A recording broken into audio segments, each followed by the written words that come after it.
When did you know that you were going to get a chance to get in there in rotation minutes? Right before the game. Just told me to stay ready. Yeah, just stay ready. I mean, I've been ready, but he said stay ready, so it was kind of easy. You've been doing this for so long, and this is a new role. Don't make me sound that old, man. I ain't Well, that old. hey, I feel pretty old too. I remember you playing against the Cavs. Yeah. What were the first 4 games? What was it like for you to watch? And while you were watching, did you feel like you could make this kind of an impact on the series if you got a chance? Honestly, it was a little hard. I haven't not played before. Like, this was the first time I haven't actually touched the floor. So it was a little hard just because, I knew that I could help in some type of capacity, whether it's physicality, being a veteran, voice, whatever it was. But I just stayed in the gym, kept my mental together, you know what I mean, and just kept working. The players, did a great job of coming in, and, we got up and down every day, so it kind of kept my shape right. So it was good, man. It was good for me. Ethan, just thinking about what it takes to step up into a moment. We talked about before the series even started that playoff minutes might be small, but you were going to be able to step up when your time came. What did it feel like just step onto the court and make that immediate impact? Felt good. In the summertime, I worked my ass off for moments like this. So throughout the entire year, for me as being, 13-year veteran, regular season it's okay, you know what I'm saying? But I put a lot of time into my body, to my mental, for situations like that, and being able to come in and just help the team. Thinking about Max Strus is another guy that you guys have called multiple different things, but a tough guy is what we call him. And him being able to play in such different roles throughout the series, but also being able to hit shots tonight. What was it like to be next to him and watch his toughness come to life? I've been knowing Max for a while. I knew him when he was in Miami. My brother played over there too, so just his mentality, man. He come in to work every day.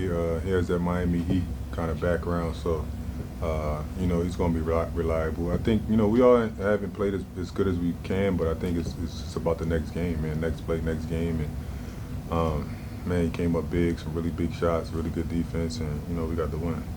Chris. Hey Marcus, when we talked to you when you signed initially with the Cavs, part of the reason that you said is because you wanted an opportunity to play in the playoffs, and here you are, and you're getting this opportunity. What do you relish the most about this stage? It was funny because the first 4 games I was like, damn, am I even going to play in the playoffs? And then I got the opportunity, but it's more so, I got really embraced by the fans when I got here. Everybody was truly happy, that I was around. So, for me, there've been a lot of places I felt a lot of love. So I just kind of wanted to just get an opportunity to be able to show it was a reason why, and there's a reason why y'all love me, and the reason why I love y'all. So it was mutual, man. I was taken back by all the love I got, because shit, I ain't the most lovable guy around the league, you know what I'm saying? So for a city like this to, to take me in and push for me to actually play and want me to play, it felt really good. You mentioned keeping your mental right during the first 4 games. What do you do off the court to do that? A ton, man. I do a ton. I can't tell you all my secrets, but I do a lot, man. I have a team around me, a great support system, and just being able to, have people with me going back at night. I go every night. I'm back in the gym. Just staying sharp, just visualizing the moment, and when it's time, try to put it in. Kenny. Marcus, where do you think your biggest impact was tonight? I honestly think this is about leading, man. I think it was times where we were, it was getting a little bit, up and down, and they was fighting, and just being able to get guys in to just talk to each other. I think we missed that the last 2 games we played, just when it kind of got a little bumpy, we kind of went, opposite directions. And I thought that me being out there, just recognizing that, just being able to bring guys together and continue to talk to them through the situations we had, and everybody stayed poised through some big shots that they made, and I think it showed. Jason. Do you remember 2016 and tangling with Kevin in that first round series? Yeah. 2018 and John with Tristan in Boston. Yeah, I do. Memories of playing this franchise as often as you have in the playoffs, and what's it like now? I remember me playing well Well, I do remember that. I went up and down with King. I do, man. It was fun, man. It was one of the first times I've been in a playoff as a starter. So like I've always like relished those moments, and it's funny because like to prepare for games, I always go watch myself when I played in previous playoffs and just see like the mentality, just see the focus that I had, and it kind of helps me. Would you learn going back and watching this time?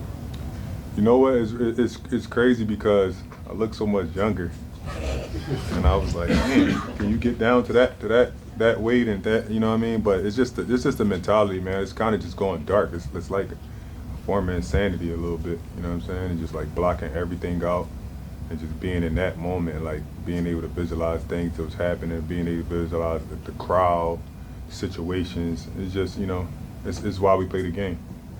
Nate? As you've gotten to know Evan Mobley, like what's some of the advice you've been trying to share with him, and what did you just think of? Staying confident.